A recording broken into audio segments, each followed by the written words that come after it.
students, in the last class we discussed what is prose and what is poem.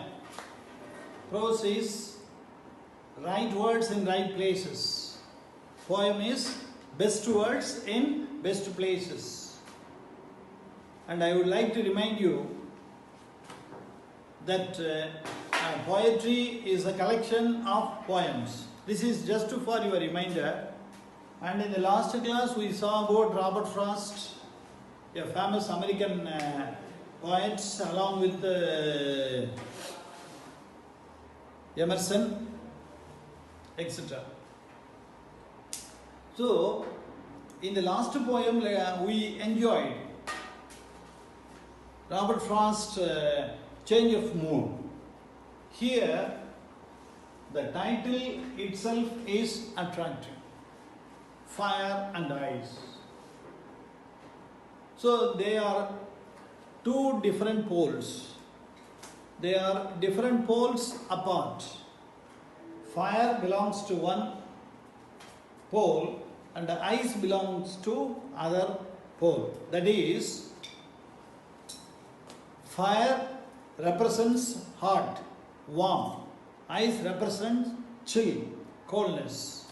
But the title is Fire and Ice. It is just like day and night.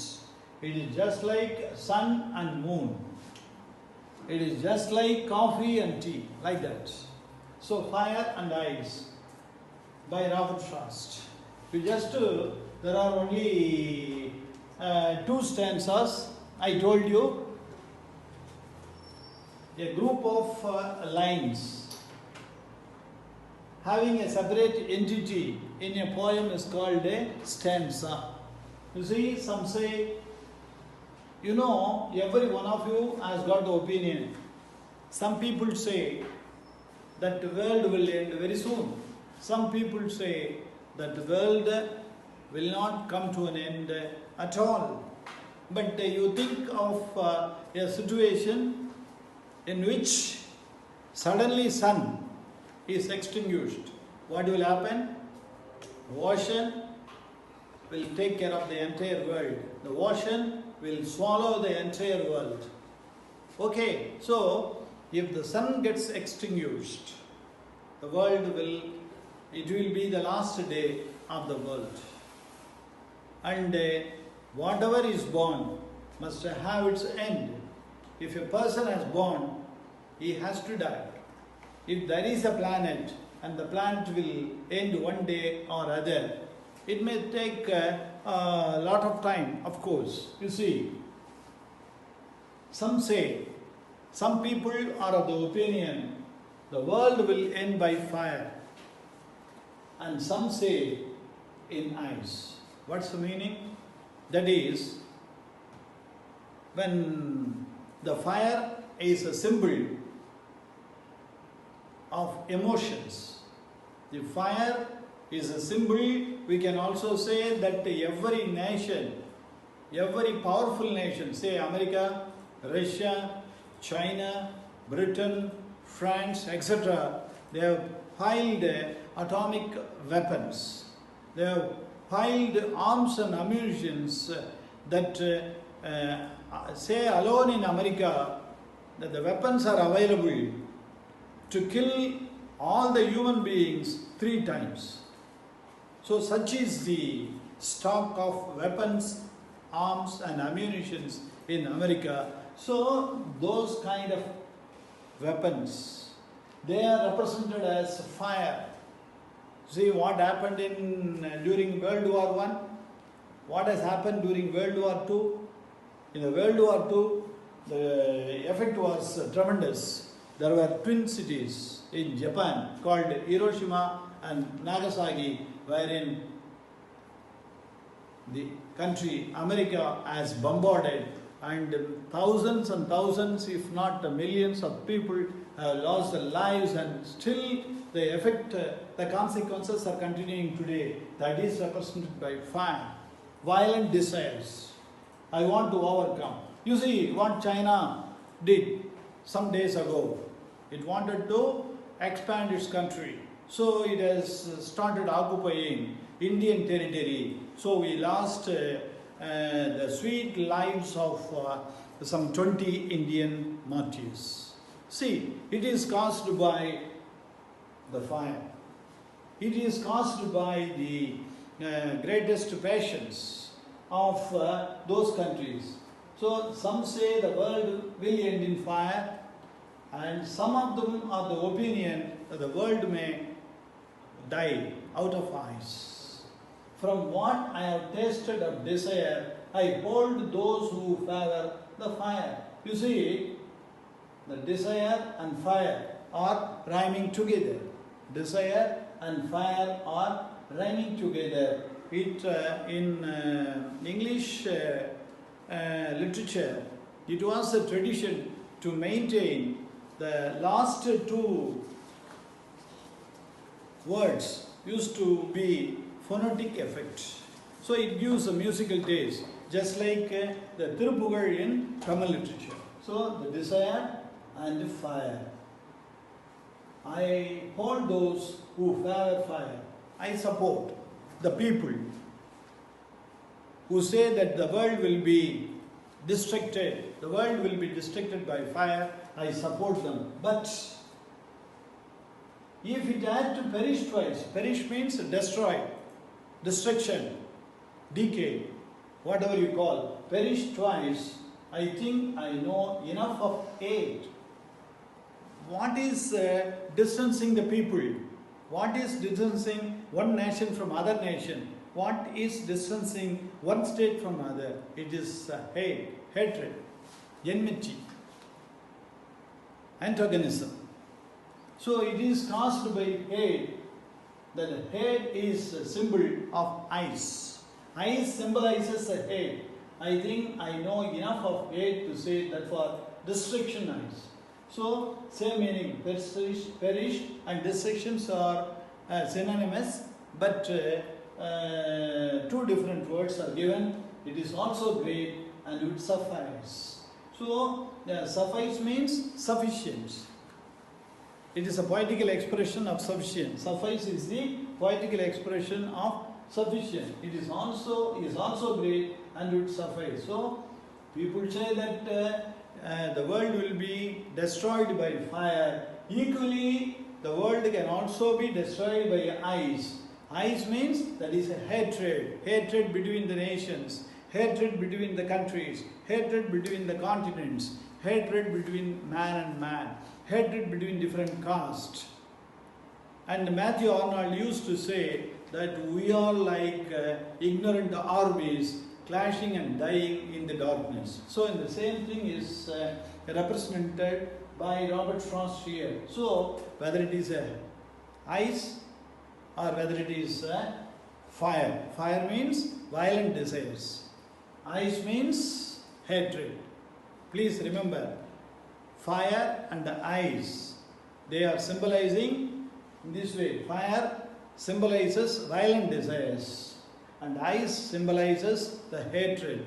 Whether it is a violent desire, whether it is a hatred, anything will destroy the world, or both of them will work together and can kill. In that way, fire, either fire or ice can kill, or fire and ice work and kill. Just let us go through the main term.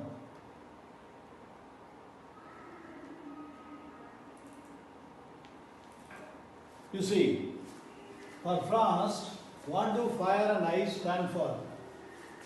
What are all represented by fire? What are all represented by ice? Let us take fire. For fire, he has told that greed, conflict, insensitivity, avarice, cruelty, intolerance, indifference, rigidity, etc. And coldness is represented by hatred, coldness, insensitivity, etc. So, for Frost, what do fire and ice stand for?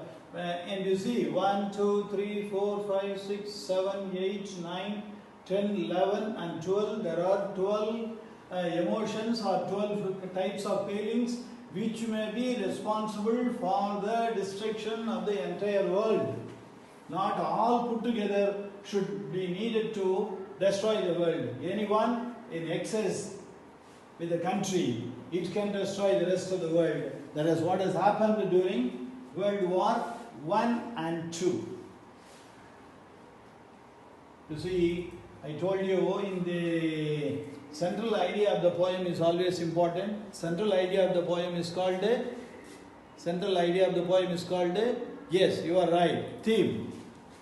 Fire and ice in extremely compact little lyric. Poem. Lyric is a type of poem. Not a syllabus is wasted. The importance, the beauty behind any poem is, you see, not a syllable is wasted. That is why a poem is called best words in best places. Yes, you are right. The theme of the poem is an age-old question. The question is whether the world end in fire or in ice. The question has been asked since time immemorial. The point decides that any of the two options would achieve its purpose sufficiently. Any of the two options. It is needless to say that two options should work together to destroy the world. Anyone is just enough to destroy the entire world. People are divided on this issue, something that the natural element of fire will cause the destruction of this world. Others believe that ice will be the cause of the end. Putting in terms of human emotions, the point is that the element of fire stands for passions.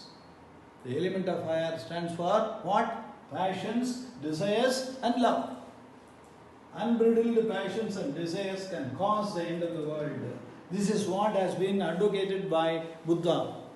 Buddha says that desire is the cause of all problems in this world. Desire is the cause of all problems to humankind. So, desire, unbridled passions. You can have passion. You are all human beings. You have got emotions. You have got feelings, etc. But it should be controlled. It should be managed. It should be bridled. Unbridled emotions alone will cause the end of the world. The point has experienced both these emotions. It doesn't matter how the world will end. Even head born out of cold and icy isn't sufficient to cause destruction. Even hatred can end the world, or the violent emotions can end the world. So anything may be a center of evil.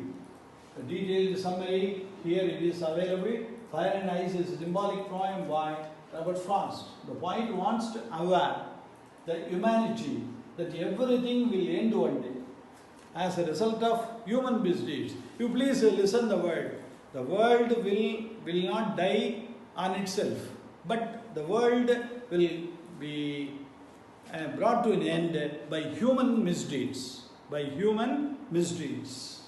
The point says that both fire and ice are destructive. If anything in excess is always destructive. Fire of violent desires. Fire stands for violent desires. And ice stands for hatred. Fire, violent desires. Ice, hatred.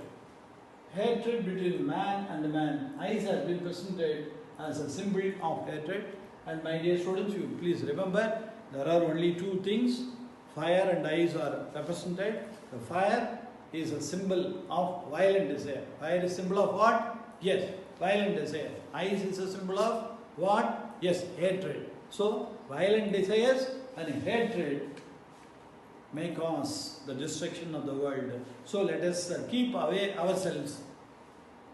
Let us control our emotions. Let us manage our desires. Let us need not, the world has got everything. The world has got everything to take care of our needs. The world is a sufficient place to take care of our need, and the world is not a sufficient place to take care of our greed. Greed causes death, and need satisfies the birth and the development of the human history. So, my dear students, you understand the points. either fire or ice. Don't worry. Don't have violent desires. Don't have hatred even.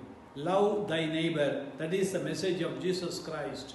If everyone loves the neighbor, there will be no place for hatred. There is no place for enmity. There is no place for misunderstanding. There is no place for fighting among the nations. And the world will become a heaven where everyone will be happy.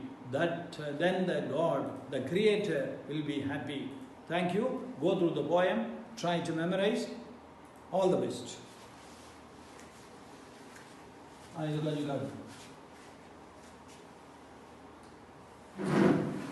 See the poem, how it is represented. One side ice and the other side fire. Whatever it is, both of them are likely to bring an end. Beautiful picturization.